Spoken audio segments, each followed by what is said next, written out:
अस्सलाम वालेकुम। तो आज जो है हमने प्रॉब्लम नंबर 5 जो है उसको डिस्कस करना है। सबसे पहले अगेन मैं स्पेक्ट्रम में जाएं, molecular formula degree of unsaturation जो है निकालना है। जब भी मालिकुलर फार्मूला मौजूद हो फार्मूला वही लगाना है, 2C+2 plus number of nitrogen atom minus number of hydrogen atom minus number of halogen atom divided by 2। फार्मूले के according number of carbon atom मेरा बेटा कितने हैं, दो कार्बन है, +2 as it is. Number of nitrogen कोई नहीं है, जीरो। नंबर ऑफ हाइड्रोजन कितने हैं, चार हैं। एक्स हेलोजन होता है, फ्लोरीन क्लोरीन ब्रोमीन और आयोडीन। दो ब्रोमीन यहाँ पे मौजूद हैं, दो यहाँ पे लिख देंगे, डिवाइडेड बाई 2। तो 2+2 4, 4+2 6, 6 - 6 डिवाइडेड बाई 2, तो जीरो आ जाएगा। इसका मतलब ये हुआ कि इस कंपाउंड में कोई भी डबल बॉन्ड मौजूद नहीं है। कोई भी डबल बॉन्ड इस कंपाउंड के अंदर मौजूद नहीं है। ठीक है। चलें, अगर डबल बॉन्ड इसके अंदर मौजूद नहीं है तो फिर इसके अंदर है क्या, आया स्पेक्ट्रम में जाएं, फंक्शनल ग्रुप के बारे में इंफॉर्मेशन लें। क्योंकि कंपाउंड के अंदर ब्रोमीन मौजूद है तो CBr जो है आपके पास राउंड अबाउट ये वाला जो सिग्नल आपके पास आ रहा है, ये CBr स्ट्रेच का जो है सिग्नल आ रहा है। फिंगरप्रिंट रीजन आपके लिए इंपॉर्टेंट नहीं होता, फंक्शनल ग्रुप रीजन मेजर वो इंपॉर्टेंट होता है आपके लिए। अगर Br2 है डेफिनेटली इसमें CBr स्ट्रेच जो है वो मौजूद होगा इस कंपाउंड के अंदर। अच्छा, बाकी देखिए सारा स्पेक्ट्रम क्लियर है, कोई नहीं है। ये वाला स्ट्रेच तो मैं बता चुका हूँ आपको, ये हमेशा ही आपको मिलेगा, sp3CH स्ट्रेच जो है। IR से जो है हमें सच कोई इंपॉर्टेंट इंफॉर्मेशन नहीं मिली, तो IR जो है यहाँ पे इतना इफेक्टिव नहीं है। डिग्री ऑफ अनसैचुरेशन ने हमें बता दिया जीरो जब था कि यहाँ पे कोई ऐसा functional group, important functional group यहाँ पे नहीं है। ऑक्सीजन भी नहीं है तो अल्कोहल जो है वो भी नहीं हो सकता, ना कार्बोनिल ग्रुप कुछ भी नहीं हो सकता। उसके बाद आप कार्बन 13 NMR में जाएं तो यहाँ पे डेप्थ नहीं दिया हुआ, प्रोटॉन कपल्ड स्पेक्ट्रम दिया हुआ है, प्रोटॉन कपल्ड। तो एक दो तीन पीक आ रही हैं आपके पास एक सिग्नल की, तो मेरा बेटा इसका मतलब ये है कि आपके पास क्या है, CH2 का सिग्नल। डेप्थ नहीं है, अगेन ये डेप्थ स्पेक्ट्रा नहीं है, प्रोटॉन कपल्ड स्पेक्ट्रा है। अगर दो हाइड्रोजन होंगे तो हम एक्स्ट्रा काउंट करेंगे, तीन ट्रिपलेट जो उसकी आएगी। अगर हमारे पास CH होता तो उसकी क्या आती, डबलेट आती। CH3 होता तो उसकी क्वार्टेट आती, चार लाइनें आती प्रोटॉन कपल स्पेक्ट्रम के अंदर। प्रोटॉन डीकपल्ड में क्या आ रहा है, उसकी सिंगलेट आ रही है, सॉल्वेंट का सिग्नल है, और यहाँ पे कुछ नहीं आ रहा क्योंकि कार्बोनिल ग्रुप मौजूद नहीं है, तो यहाँ पे जो है इस रेंज में कुछ भी नहीं आएगा। तो कार्बन 13 NMR में जो है इस कंपाउंड का सिर्फ और सिर्फ एक सिग्नल है। इसका मतलब है सिर्फ इस कंपाउंड में सिर्फ एक ही तरह की कार्बन जो है वो मौजूद है। डिफरेंट कार्बन जो है, दोनों कार्बन एक जैसी हैं आसान अल्फाज में।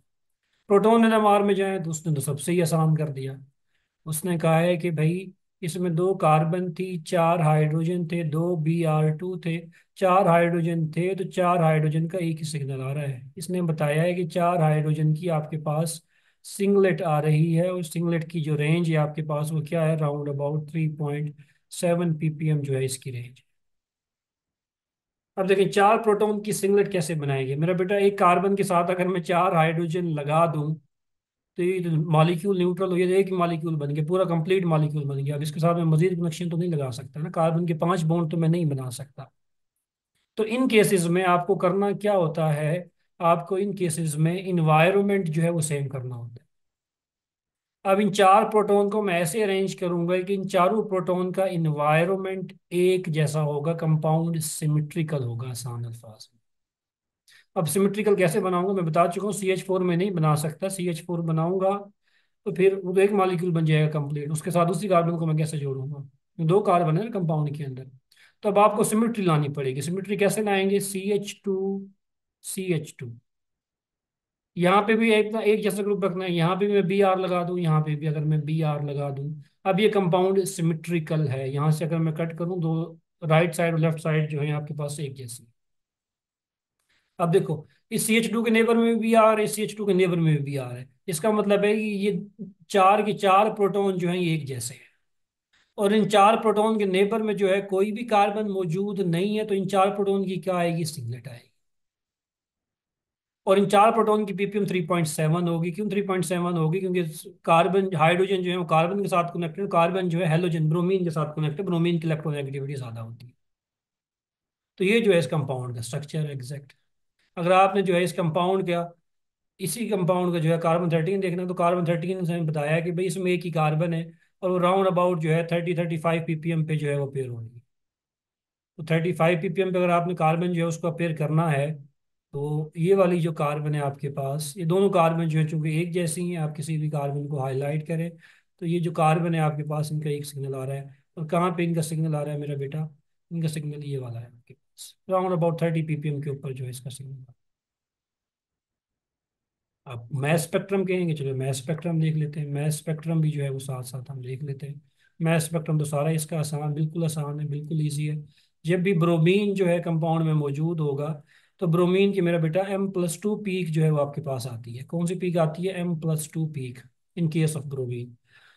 तो अगेन जो है ब्रोमीन के पास हेलोजन है, हेलोजन के पास कितने लोन पेयर ऑफ इलेक्ट्रॉन होते हैं मेरा बेटा? 3 लोन पेयर ऑफ इलेक्ट्रॉन होते हैं। ये एक, ये दो, ये तीन। यहाँ पे एक इलेक्ट्रॉन मैं निकाल रहा हूँ यहाँ से, ऐसे।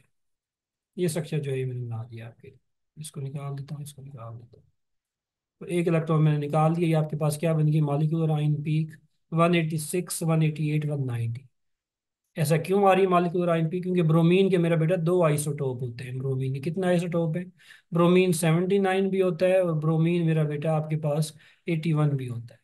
ये दो आइसोटोप है ब्रोमीन के। इसीलिए जो है इस केस में आपके पास M+2 पीक जो है वो आपके पास आती है। इसका तो स्ट्रक्चर जो है आपके पास बिल्कुल ईजी है, बिल्कुल जो है। मैस स्पेक्ट्रम अगर आपने ड्रा करना है तो मेरा बेटा आप क्या करें? सिंपल सा जो है, अगर यहाँ से एक ब्रोमीन को मैं लॉस कर दूं एज इट इज, तो आपके पास जो फ्रेगमेंट आएगा वो कौन सा आएगा? आपके पास 109 का फ्रेगमेंट आएगा। ये Br एज इट इज, बल्कि इधर से जो है अगर मैं निकालूं, इस ब्रोमीन को निकालूं, इस तरफ अगर मैं निकालूं, तो मेरे पास क्या चीज़ आएगी? मेरे पास CH2, ये पॉजिटिव आएगा, ये CH2, और ये Br है। ये जो फ्रेगमेंट है आपके पास वो कहाँ पे अपेयर होगा? 107 पे। 107 पे अपेयर होगा। अगर मैं इसमें से कितने लॉस करूं? 81। ब्रोमीन के दो आइसोटोप है ना, तो ब्रोमीन 81 वाला है तो 109 7 का बनेगा। अगर ब्रोमीन 79 का है तो मेरे पास किसका बनेगा? 109 का बनेगा। यहाँ से अगर यहाँ पे जाना है, 27 पे जाना है, तो ये दूसरा ब्रोमीन भी यहाँ से भगा दो, तो आपके पास जो है दूसरा फ्रेगमेंट जो है ये भी आपके पास मिल जाएगा।